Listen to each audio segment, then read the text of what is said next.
In a remote village in Nova Scotia, Canada, the kind of place where the wind judges you more than people do, lives Ma, a woman shaped by a series of tragedies. As a child, she contracted polio. She survived, of course, but was left with arthritis and a limp, enough to make her a constant target of prejudice. After her parents' death, she was taken in by her aunt, who provided everything except affection. To make matters worse, the house left by her mother was secretly sold by her brother. Yes, sold. Even so, Ma never believed she was less than anyone, an audacity that felt almost offensive to those around her. One day, Ma learns that a local fisherman, Everett, is looking for a live-in housekeeper. The salary? $1 a month. A real fortune if this were 1910 and we were living in a cruel fairy tale. Still, Ma sees it as her chance to escape.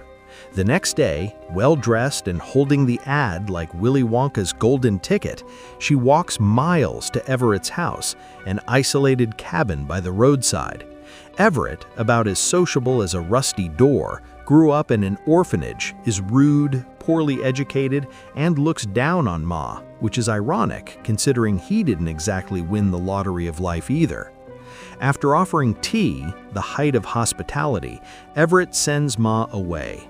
Days later, with no other applicants, and following the advice of an old orphanage friend, he decides to give her a chance. When he arrives at the aunt's house to let her know, Ma is filled with joy and packs her bags immediately. The aunt, outraged, declares that Ma is bringing shame to the family and can never return. Ma climbs into Everett's old truck without looking back, because sometimes courage also comes with a quiet sense of satisfaction. Everett's house is small, messy, and decaying, basically an invitation to depression. Ma, however, is genuinely happy. She takes interest in everything, which annoys Everett, who calls her lazy. To complete the perfect night, dinner is carrot soup, a dish he passionately hates.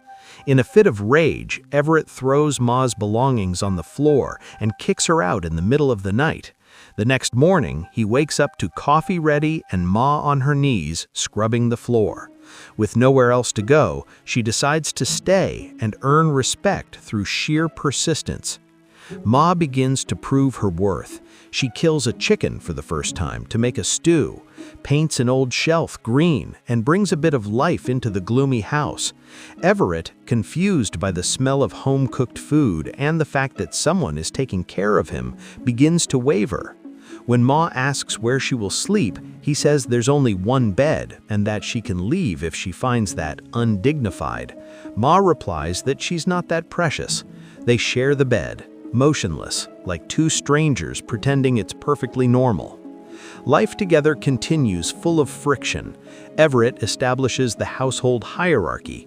First him, then the dogs, then the chickens, and lastly, Ma. Elegant, right? When one of Everett's friends shows up and Ma politely shakes his hand, Everett explodes, sees it as a threat to his authority, and assaults her. Hurt, Ma sets boundaries. If it happens again, she will leave, and she demands her wages. With the money, she buys paint and begins painting the house's walls, revealing an artistic talent that has always saved her in difficult moments.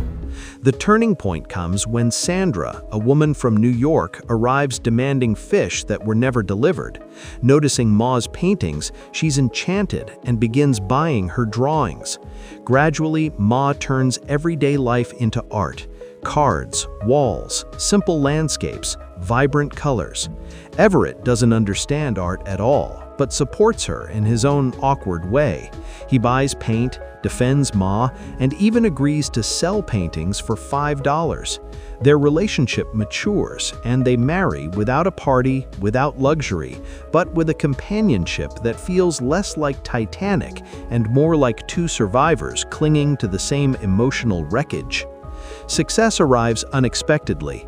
Ma's paintings appear in newspapers, journalists show up, and even President Nixon requests a piece. Still, the couple insists on selling each painting for the same modest price. When Ma's aunt, gravely ill, confesses that Ma's baby had not died nor been deformed, she had been sold, Ma's world collapses. Everett, pressured by his wife's fame and public criticism, spirals into crisis and abandons her. But the love between them is already greater than wounded pride. Everett returns. He doesn't know how to apologize, but he finds Ma in his own way. He takes her to meet the daughter she never knew, now adult and healthy. Years later, Ma falls gravely ill and passes away. Everett finds a box containing the old housekeeper ad, kept by her all those years. Everything in the house carries Ma within it. Curiosity. The film was shot in real locations in Nova Scotia, and many of the paintings seen on screen are faithful reproductions of Maud Lewis's original works. And with that, we come to the end of the video. I hope that somehow the video pleased you. Don't forget to check out the latest video released on the channel. I hope to see you there.